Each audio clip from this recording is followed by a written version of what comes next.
papier et puis on va regarder la vidéo et puis on peut discuter après.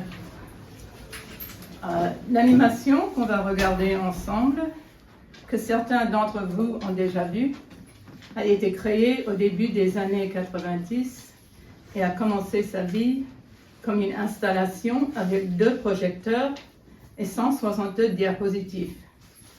Pendant les 10 années où je vivais à New York, avant d'avoir des enfants, je construisais des installations multimédia à grande échelle, incorporant projecteurs de diapositives ainsi que lumière façonnée par des projecteurs du théâtre.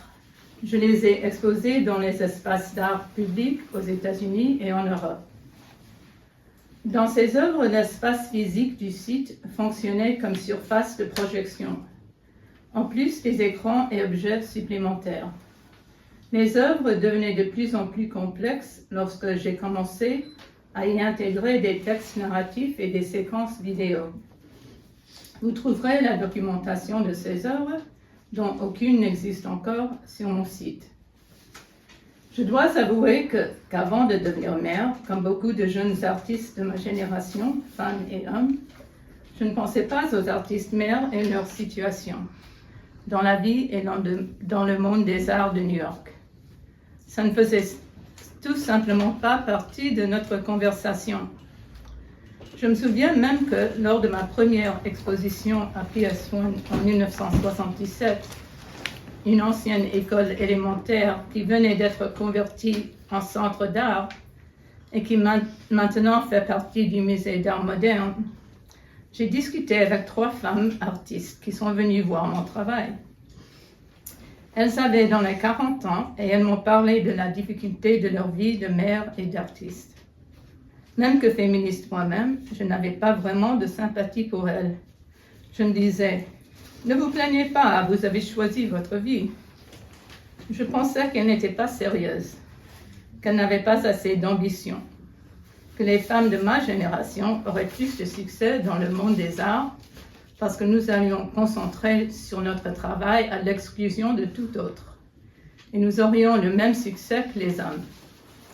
J'étais pleine des mêmes préjugés que je rencontrais autour de moi, comme je regretterais cette attitude plus tard. Et ça ne m'a pas pris longtemps de découvrir que ce n'était pas le cas. Le sexisme était endémique dans le monde des arts de New York. Les critiques d'art n'écrivaient presque jamais sur le travail des femmes.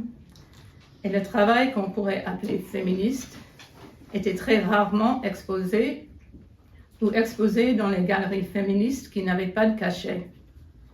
Et l'art qui faisait référence à la maternité, où les artistes mères étaient complètement absentes. J'ai même été très surprise de découvrir plus tard que je connaissais des artistes qui étaient mères. Elles n'en parlaient jamais. Quand je suis moi-même devenue mère de jumeaux, je me trouvais face à cette réalité. Après une brève période d'euphorie et d'épuisement, jour et nuit confondus, souvenirs flous, j'ai senti l'attraction de mes liens artistiques. Après tout, j'étais une artiste qui vivait et participait au monde des arts depuis 10 ans.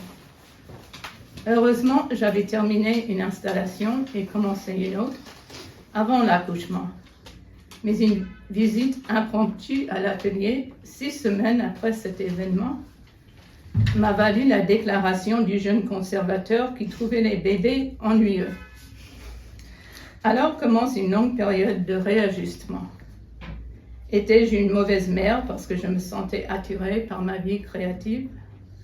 Parce que j'adorais mes enfants, mais je leur en voulais leurs exigences? Les autres mères ressentaient-elles la même chose? En quête de réponse, j'ai consulté des livres dont les titres comportaient les mots mère, maternelle ou toute autre variante, qu'il s'agisse de fiction ou de non-fiction. Je suis tout de suite tombée sur A Woman Born d'Adrienne Rich et sur son journal de bord de 1960. Mes enfants me causent la souffrance la plus exquise dont j'ai l'expérience.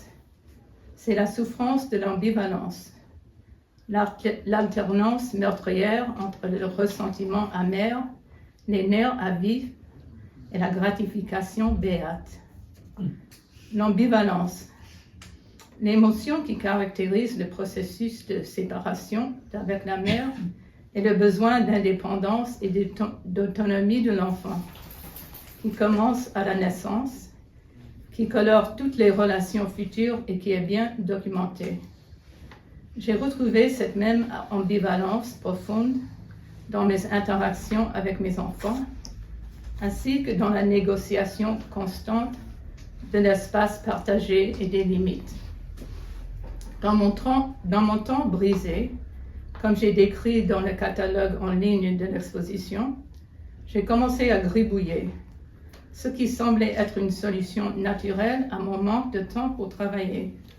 Ces textes, composés de courtes phrases et de paragraphes, sont devenus She Was, She Wasn't.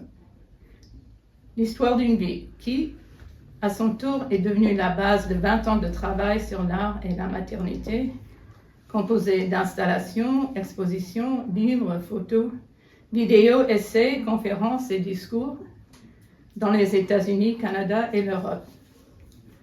Un résultat de ce changement de direction, c'est que je n'ai plus exposé mon travail dans la ville de New York.